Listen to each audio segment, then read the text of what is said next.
Olá, está no ar mais uma edição do Jornada, com tudo que é destaque na Justiça do Trabalho. Todas as semanas fazemos uma viagem pelo Brasil, mostrando projetos e iniciativas que beneficiam toda a sociedade. No programa de hoje, vamos exibir a terceira e última reportagem da série sobre os impactos da crise econômica no mercado de trabalho. Você vai conhecer a história de brasileiros que perderam o emprego e deram a volta por cima. No quadro Saúde e Segurança no Trabalho, dicas para a qualidade de vida dos trabalhadores que atuam no período noturno. Direto de Brasília, TRT da 10ª Região, que abrange o Distrito Federal e o Tocantins, promove curso para capacitar servidores a se comunicarem com pessoas surdas. E uma reportagem especial em homenagem às vítimas de acidentes de trabalho. Tudo isso e muito mais, o nosso Jornada começa agora.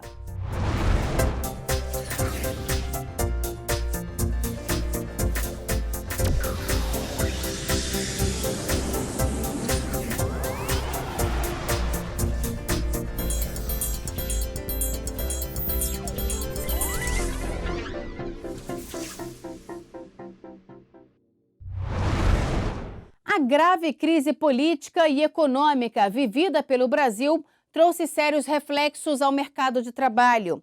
O número de pessoas que perdem os empregos só aumenta, mas ao invés de se abater, tem gente que vê na demissão uma oportunidade de recomeço. Outros se reinventam e aprendem novos ofícios, tudo para garantir o próprio sustento. O importante para essas pessoas é não desistir. Conheça a história de trabalhadores brasileiros que foram obrigados a mudar de vida na última reportagem especial da série sobre os impactos da crise no mercado de trabalho.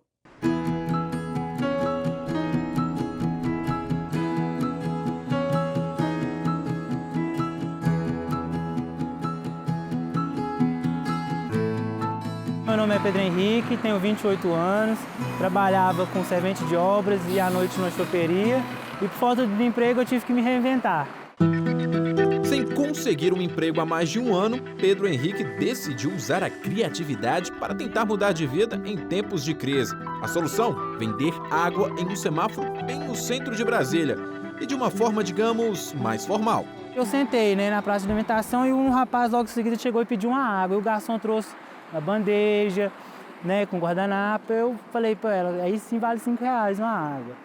Aí eu falei, por que não? Se eu estou na área nobre, estou a menos de 1 quilômetro do shopping aqui. Então por que você não trazer esse como se diz, esse glamour para a rua, Para chamar a atenção dos motoristas, Paulo Henrique vestiu uma roupa social com direito à gravata borboleta, colocou bandeja na mão e um sorriso no rosto. Assim, ele vai parando de carro em carro para oferecer água aos motoristas. Como é que está o retorno financeiro, vendendo água num traje de garçom aqui no semáforo? É bom, dá para me sustentar, mas eu sou uma pessoa que gosta, de ter uma visão ampla. Mudar de vida e aprender uma profissão completamente nova. É preciso coragem, mas tem muita gente fazendo isso assim como o Pedro. E não há incentivo maior que se lançar num terreno totalmente desconhecido do que a necessidade. Meu nome é Rafaela Lopes Cardia, eu tenho 26 anos. No momento estou desempregada, trabalhei 1 ano e meio na empresa e por conta da crise eu acabei sendo mandada embora. Por não conseguir outro emprego, Rafaela vai usar o dinheiro que recebeu com a rescisão do contrato de trabalho não só para pagar as despesas da filha de 7 anos, mas também para se qualificar e abrir o próprio negócio. No momento, o que eu estou procurando fazer é trabalhar para mim mesma. Estou procurando fazer uma design de sobrancelha, curso de design de sobrancelha. Vou fazer também um curso de maquiagem e futuramente também vou fazer um curso de penteado. A minha ideia é trabalhar de casa em casa, entendeu? Fazer atendimento a domicílio. Pessoas que estão na mesma situação de Rafaela ilustram o aumento no número de desempregados que, por não encontrarem vagas no mercado de trabalho, querem trabalhar por conta própria para garantir o próprio sustento e o da família. Está havendo uma perda de emprego tanto no setor formal quanto no setor informal. Os dois estão perdendo emprego.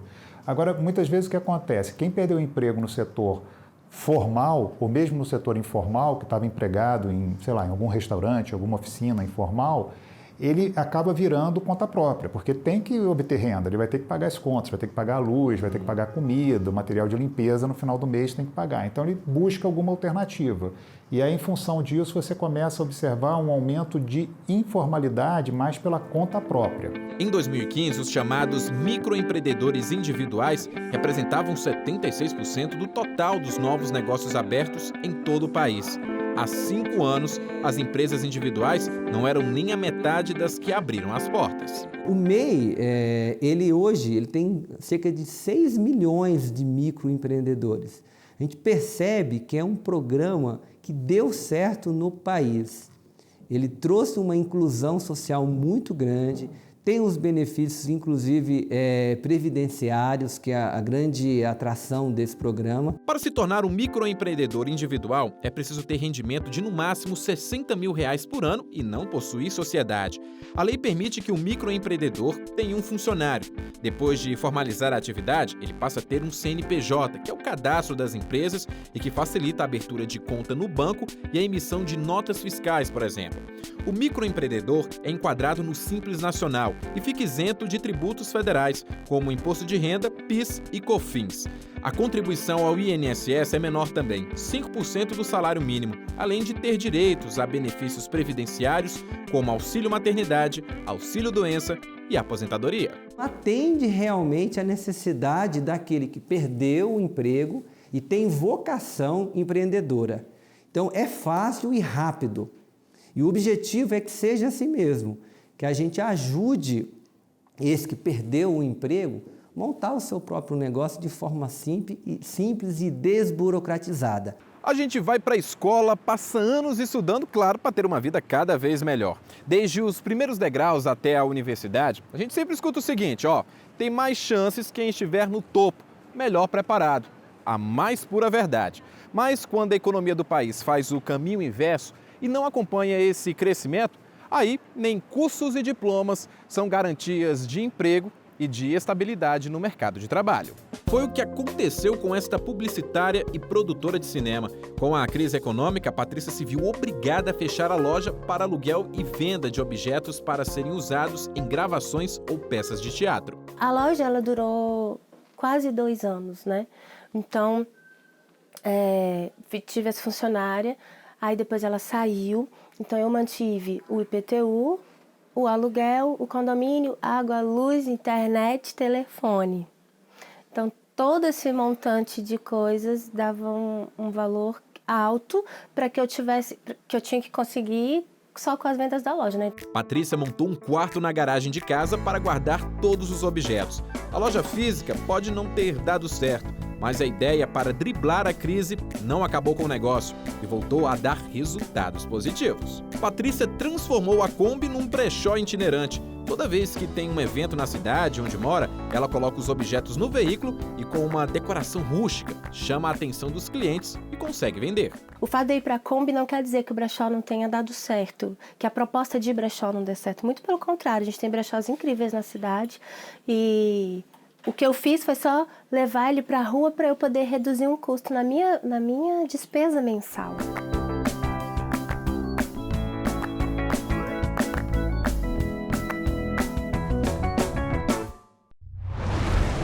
Vamos agora fazer um giro pelo Brasil para acompanhar algumas decisões de destaque. O TRT de Minas Gerais rejeitou o pedido de indenização de uma trabalhadora que foi submetida a um teste de gravidez como parte do exame demissional. A empregada alegou que sofreu assédio moral e teve a privacidade invadida ao ter de fazer o exame. Mas para o TRT, a empregada tinha conhecimento do procedimento e havia concordado em realizá-lo, não havendo dano ou lesão passíveis de reparação. Da decisão, ainda cabe recurso.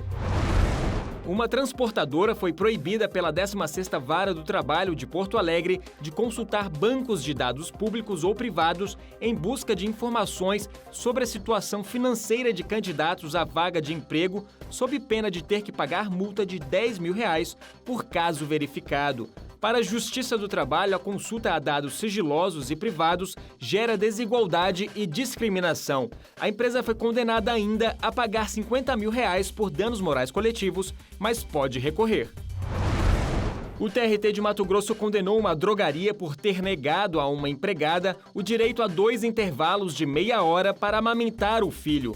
A empresa restringiu os intervalos quando o bebê completou 6 meses de vida, que é o período previsto no artigo 396 da CLT. No entanto, a mãe apresentou recomendação médica para fazer o aleitamento por mais 2 meses. Com base na posição do TST de que a restrição à amamentação configura dano moral, por unanimidade, o TRT condenou a empresa a indenizar a trabalhadora em R$ 5.000. Daqui a pouco, no quadro Saúde e Segurança no Trabalho de hoje, trabalho noturno. Dicas para quem troca a noite pelo dia por causa do emprego. E ainda hoje, TRT da 10ª Região capacita servidores para se comunicarem com pessoas surdas. Nós voltamos em instantes.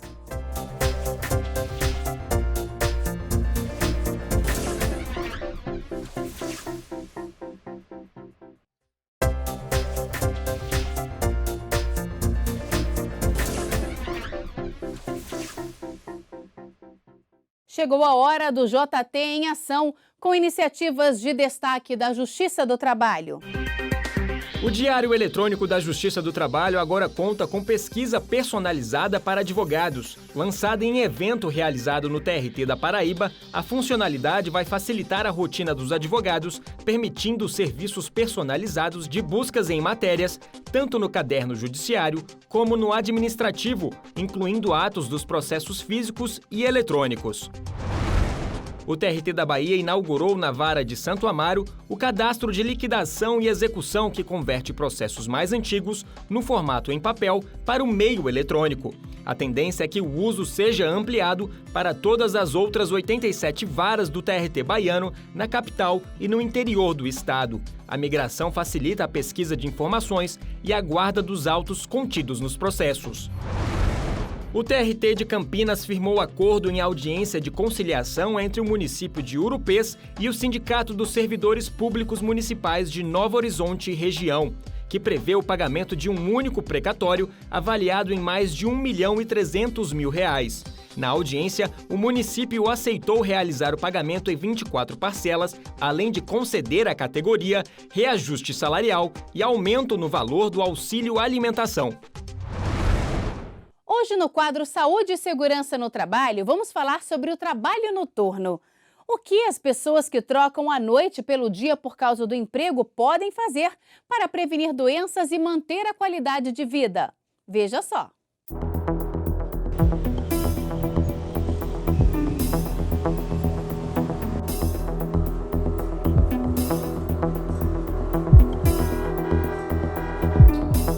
Enquanto há quem brigue com o despertador antes de levantar e sair de casa bem cedo, tem quem passe a noite inteira no aeroporto sem parar de trabalhar.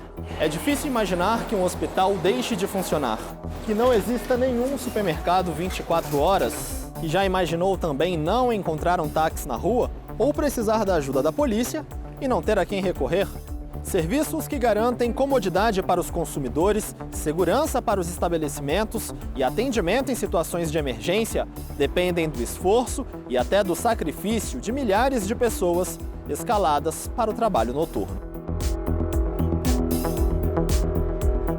Já está escuro quando Silene e Gilberto entram no serviço. Ela trabalha todos os dias como gerente em um supermercado 24 horas. Eu ajudo, eu empacoto, eu precifico a loja. Eu tento ajudar da melhor forma possível cada um dos funcionários, porque tem mercadoria que chega de madrugada, eu confiro. Já ele passa a madrugada, pelo menos 3 vezes por semana, fazendo rondas, responsável pela segurança patrimonial do espaço público onde trabalha como vigilante.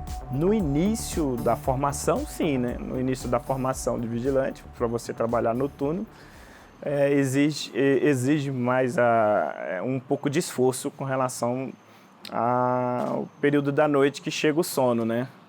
Se há muito silêncio, né, a mente começa a pedir o sono, né?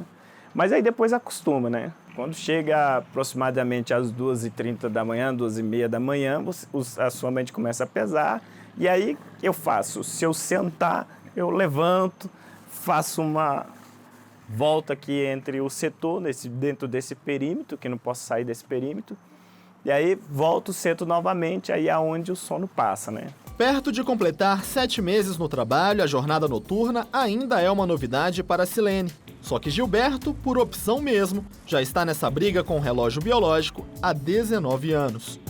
P7, P13, QAP? Nem todos estão aptos a trabalhar nesses horários, contrariando aquela programação genética que diz que nós temos que ficar acordados de dia e dormir à noite. Trocar a noite pelo dia pode contribuir para aumentar a sonolência, a sensação de cansaço, o estresse e a falta de atenção. Segundo especialistas em medicina do sono, funções como a memória, a inteligência, a capacidade de resposta rápida, o juízo e a coordenação motora também são afetadas. Isso sem falar nos problemas associados ao metabolismo. Se nós trocamos o horário desse ser humano, nós estamos alterando também o seu metabolismo. Hormônios que, para serem produzidos, precisavam do homem estar dormindo à meia-noite, se à meia-noite o homem não está dormindo, esses hormônios não serão produzidos naquela intensidade. E ele vai enfrentar problemas por essa alteração na produção. Em certos casos, alterações na multiplicação celular, como alerta o especialista, podem ser fator de predisposição para o surgimento de câncer. A privação do sono, de acordo com estudos da Organização Mundial da Saúde, pode desencadear ainda outros transtornos como problemas de vista, psiquiátricos, cardíacos, além de doenças como diabetes e hipertensão arterial. As chances de obesidade entre os trabalhadores noturnos também é maior. Quem passa a noite em claro confessa ter menos cuidado com a alimentação. Como você fica à noite acordado, aquela comida que você come, logo mais você sente necessidade de comer outra coisa. É biscoito, doce, essas coisas assim, salgado, né? Direto. Sempre tem que estar mastigando, até porque você vai fazendo com que a sua mente mantenha você acordado, né? Então você está se movimentando. O importante é comer bem e dormir o suficiente para que os efeitos de uma noite em claro sejam reduzidos. Lembrando que são recomendadas no mínimo 8 horas de sono por dia. Para facilitar a adaptação à jornada noturna, a dica dos especialistas para quem só vai dormir durante o dia é acostumar o corpo a um horário fixo, descansar em um ambiente tranquilo, escuro e silencioso. Mas atenção, não se engane achando que noites de sono perdidas poderão ser recuperadas. Dormir mais durante o dia pode ou não resolver, dependendo do tipo de perda de sono que aconteceu. E dependendo se o sono do indivíduo antes de perdê-lo era um sono excessivo ou era um sono raro. Você acha que o sono é o mesmo, é igual? Para mim é o mesmo. Só a forma de alimentação que mudou um pouco, mas tranquilo, não está me afetando não. Mesmo sabendo que eu nunca vou recuperar o meu sono, né, mas eu passei a me adaptar nesse sentido aí noturno, entendeu? Então, para mim, tá tranquilo, tá bem. No próximo bloco, servidores do TRT do Distrito Federal e Tocantins aprendem a língua dos sinais para atendimento a pessoas surdas. E uma reportagem especial em homenagem às vítimas de acidentes de trabalho. Nós voltamos em instantes.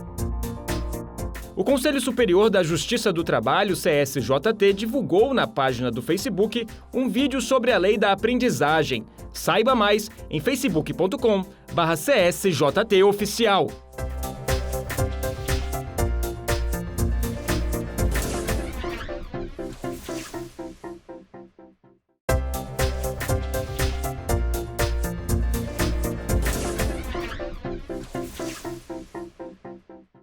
Por ocasião do Dia Nacional em Memória às Vítimas de Acidentes de Trabalho, em 28 de abril, o Jornada preparou uma reportagem especial. Você vai ver que o problema afeta milhares de famílias em todo o país e que a redução no número de acidentes depende da conscientização de empregados e empregadores. Os números chocam. Em média, ocorrem 700 mil acidentes de trabalho por ano no Brasil. De acordo com dados divulgados pelo Ministério do Trabalho e Previdência Social, em 2014 foram 704.100 acidentes, sendo que mais de 2.700 acabaram em morte e em quase 252 mil houve afastamento por mais de 15 dias. Já os dados da Organização Internacional do Trabalho colocam o Brasil em 4º lugar no ranking mundial de acidentes fatais de trabalho. Em fevereiro de 2014, um acidente de trabalho marcou a vida desse trabalhador. O Gildemar Rocha trabalhou como bombeiro hidráulico durante 15 anos para a Companhia de Águas de Brasília e há 2 anos acabou sofrendo um acidente de trabalho quando foi consertar uma adutora de água. Seu Gildemar, como é que foi esse acidente? Como é que aconteceu tudo isso? Assim, aconteceu o acidente, não tenho assim uma explicação para explicar como aconteceu esse acidente, mas no dia 5 de fevereiro de 2014, a gente foi convocado, que tinha uma adutora de água na IPTG quebrada, e me convocaram para que eu, como eu bombeiro hidráulico, fui convocado para fazer esse conserto nessa rede. Nós trabalhamos a noite toda, uma parte do dia, quando mais ou menos às 9 horas do dia 6 de fevereiro de 2014, ela veio a se romper, com a gente dentro, sendo 6 funcionários terceirizados, um era eu e os outros colegas de trabalho. Gildemar ficou com vários hematomas, mas o maior trauma foi o psicológico. Eu fiquei mais ou menos bastante dia, como ainda sinto um pouco, sem poder dormir, com pesadelo, vendo as mesmas coisas, e passei a tomar remédio controlado. E fiquei afastado. E o médico me deram um laudo, que inclusive tenho ele aqui, que era para mim voltar em tempo indeterminado a trabalho. Mas seguidamente eu voltei, depois de uns 22 dias, eu voltei a trabalhar de novo. Depois de ser mandado embora, alguns meses depois do acidente, ele não conseguiu arranjar outro emprego. E os traumas psicológicos continuam até hoje. E acredite, casos como o do Gildemar são mais comuns do que se imagina. De acordo com a Previdência Social, em 2015, o número de auxílios-doenças concedidos por transtornos mentais e comportamentais cresceu. Em 2008, foram quase 13 mil auxílios. De 2004 a 2013, houve um aumento de 1.964% para este benefício. Com o crescimento de trabalhadores afetados por problemas psicológicos, o tema transtornos mentais causados pelo trabalho foi escolhido para pautar o programa Trabalho Seguro no biênio 2016-2017. Em 2015, somente no TST, 3.713 ações tramitaram sobre acidentes de trabalho ou doenças ocupacionais. Essas causas sempre tiveram prioridade de julgamento por meio da Recomendação Conjunta número 1, de 2011, editada pelo Tribunal Superior do Trabalho e pelo Conselho Superior da Justiça do Trabalho.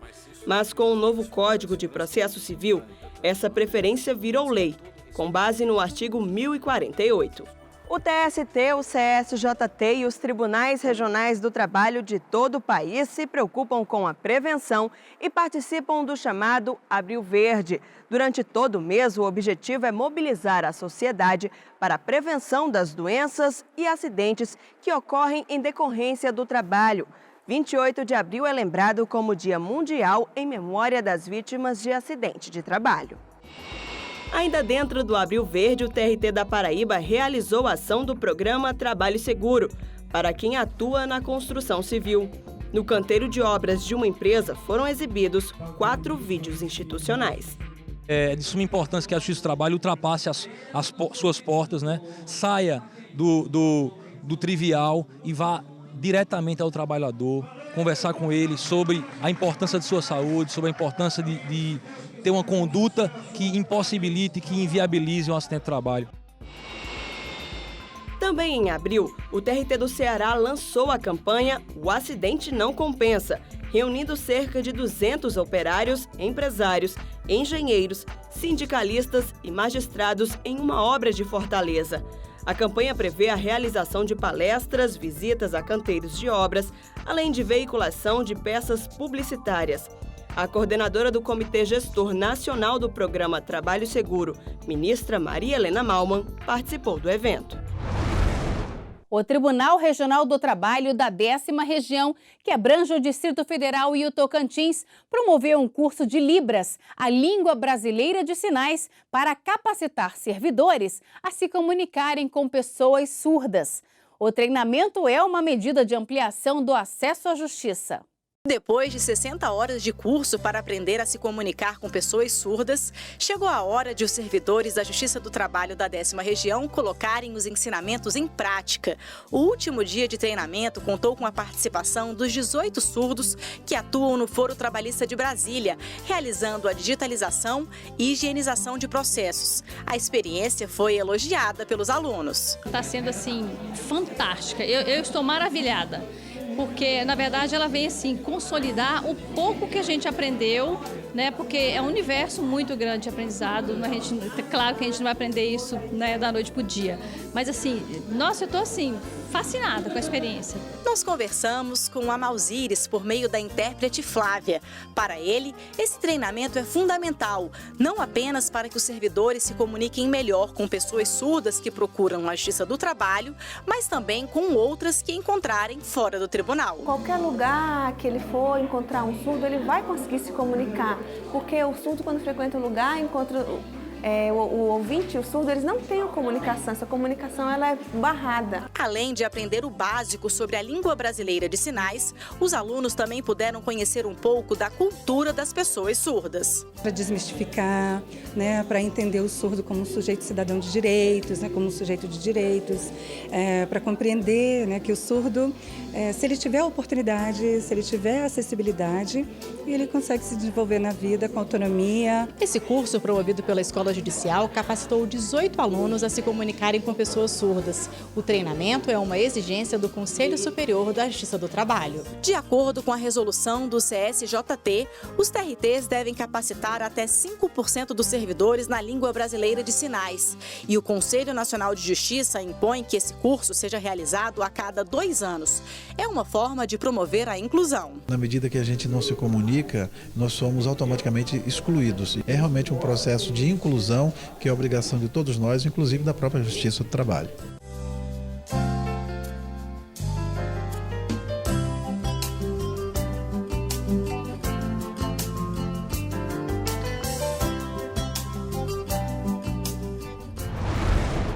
E o Jornada de hoje termina aqui. Na semana que vem temos um novo encontro. Muito obrigada pela companhia e até lá!